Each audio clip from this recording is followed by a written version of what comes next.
Hello dear friends, तो मैं हूं आरती। संस्कृति आईएएस यूट्यूब चैनल पे आप सभी का स्वागत है। मैं हाजिर हूं एक नए विषय को लेकर के। आज हम बात करने वाले हैं अग्निपथ योजना के बारे में। उसमें सिलेक्टेड कैंडिडेट्स कहलाते हैं अग्निवीर। इनकी नियुक्ति को लेकर के, रिटायरमेंट को लेकर के और जो समय सीमा निर्धारित की गई थी कि इतने साल ही काम करेंगे, उसको लेकर बहुत विवाद हुआ था। अभी हाल फिलहाल में जैसलमेर में एक जो है कह सकते हैं मीटिंग होने वाली है, जिसमें सेना के बड़े बड़े कमांडर्स वगैरह होंगे। और वहां पर ये बात निकल करके आ रही है कि हो सकता है जो पहले था ना कि जितने लोग भी भर्ती होंगे उनके उनमें से 25% लोगों को परमानेंट करेंगे और 75% लोगों को बाहर कर देंगे। तो इसको जस्ट ये उल्टा करने की बात कर रहे हैं कि हम 75% लोगों को परमानेंट करेंगे और जो है 25% लोगों को 4 साल के बाद बाहर कर देंगे। मुझे लगता है थोड़ा सा रिलैक्स फील कर सकते हैं वो लोग, क्योंकि अगले साल जो है पहला बैच ऐसा है जिसमें से 25% लोगों को परमानेंट करते और 75% लोगों को निकाल देते। उनके अंदर डर होगा। मान लीजिए जो है जितने लोग भी सिलेक्ट हुए होंगे उसमें से 75% लोग डरे हुए होंगे कि आने वाले समय में हमको निकाल सकते हैं, क्योंकि परसेंटेज ज़्यादा था।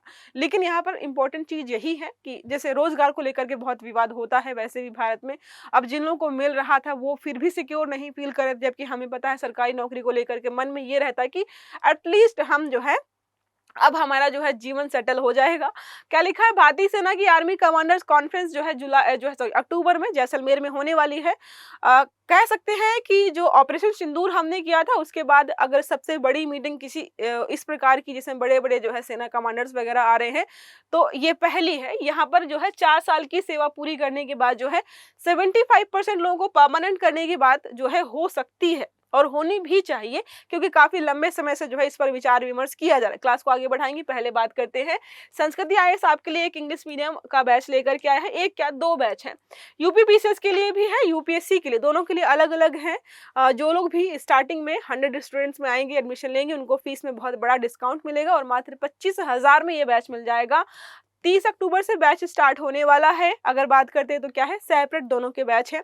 जितनी फैकल्टी आपको पढ़ाने वाली है मोस्ट ऑफ द मतलब ज्यादातर उनमें सिलेक्टेड ऑलरेडी है, तो गाइडेंस आपको बेटर मिलने वाला है।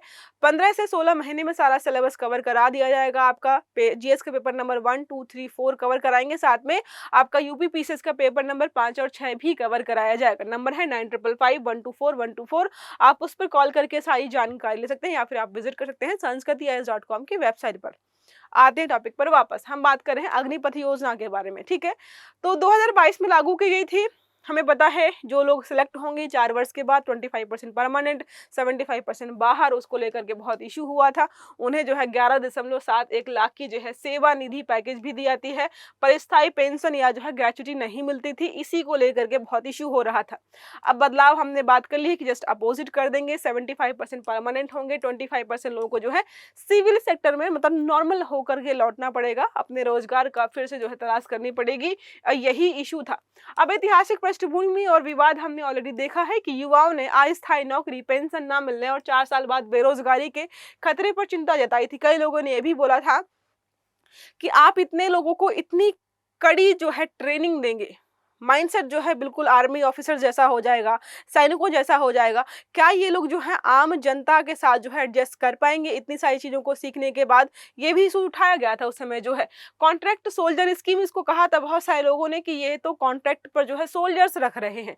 रक्षा विशेषज्ञों ने कहा था कि यह मॉडल जो है दीर्घकालिक सैन्य मनोबल को प्रभावित कर सकता है, साथ में आलोचना और व्यवहारिक चुनौतियां। देखो, अब यहाँ पर कई लोग बोल रहे थे कि अगर आप इस आधार पर लोगों की नियुक्ति करेंगे तो जो अग्निवीर हैं जिनकी नियुक्ति हो रही है वो मुझे लगता है कि रक्षा से ज्यादा, अपने काम से ज्यादा इस बात को लेकर चिंतित रहेंगे कि अरे जो है परमानेंट नहीं है। परमानेंट प्राइवेट कंपनीज के कई सारे एम्प्लॉयज ऐसे होते हैं जो खुश नहीं होते, और एम्प्लॉयज खुश नहीं है तो मन से काम भी नहीं करते।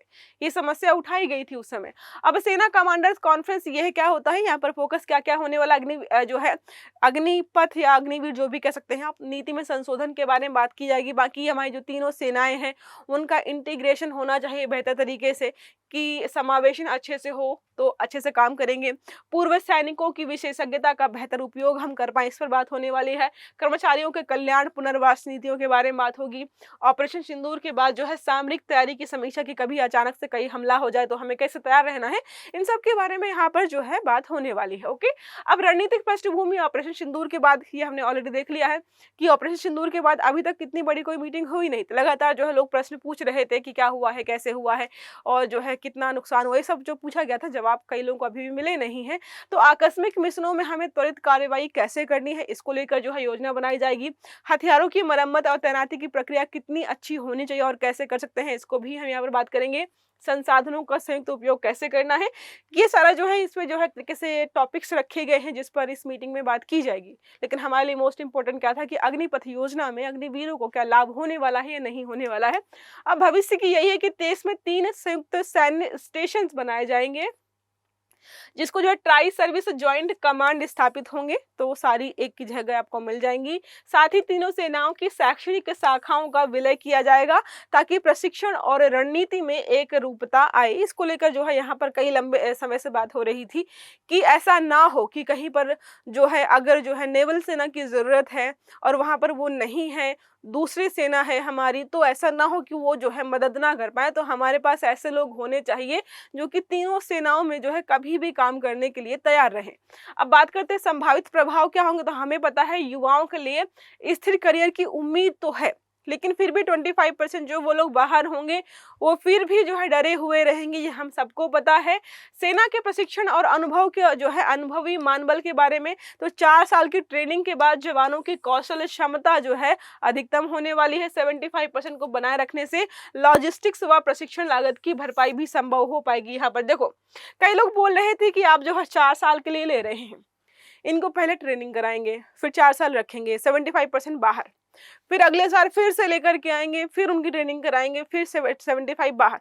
तो बार बार जो आप जितना खर्च कर रहे हो ट्रेनिंग वगैरह में, इससे अच्छा है कि नंबर ऑफ जो परमानेंट एम्प्लॉयज आप बढ़ा दीजिए, और वही जो है यहाँ पर किया जा रहा है। सिविल सेक्टर पर दबाव कम हो जाएगा, क्योंकि पहले 75% बाहर आकर के फिर रोजगार तलाशते, अब यहाँ पर जो है 25% जो है लोग बाहर आएंगे और यही जो है दोबारा अपने लिए रोजगार ढूंढेंगे। तो थोड़ा सा कंपटीशन कम हो सकता है, दबाव कम हो सकता है, तो बहुत सारे लाभ हैं और हो सकता है कि 75% से इसको बढ़ाकर जो है ज्यादा भी किया जाए।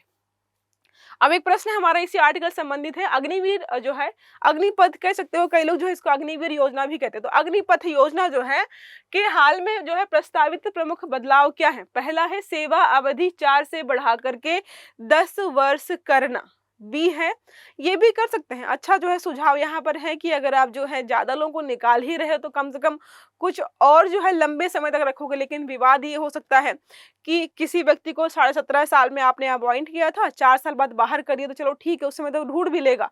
लेकिन 10 साल बाद अगर बाहर करोगे, 27.5-28 साल का हो जाएगा, तो उस समय रोजगार तलाशना उसके लिए इम्पॉसिबल हो जाएगा, क्योंकि बहुत सारे वैकेंसी उसके हाथ से वैसे भी निकल जाएंगी। दूसरा विकल्प है स्थायी नियुक्ति का अनुपात 25% से बढ़ाकर 75% करने की बात की गई है। सेवा निधि को 11.71 लाख से बढ़ाकर 20 लाख करना है और पेंशन प्रणाली लागू करना। तो सही आंसर आपको देना है कमेंट बॉक्स में। आई होप ये आर्टिकल आपको समझ में आया होगा। अगर वीडियो अच्छा लगा है तो लाइक करना है, चैनल को सब्सक्राइब करना नहीं भूलना है, ताकि इस प्रकार के जितने भी आर्टिकल्स हैं वो सारे आपको समय पर मिलते रहें। तो अच्छे से पढ़िएगा। Have a good day, thank you.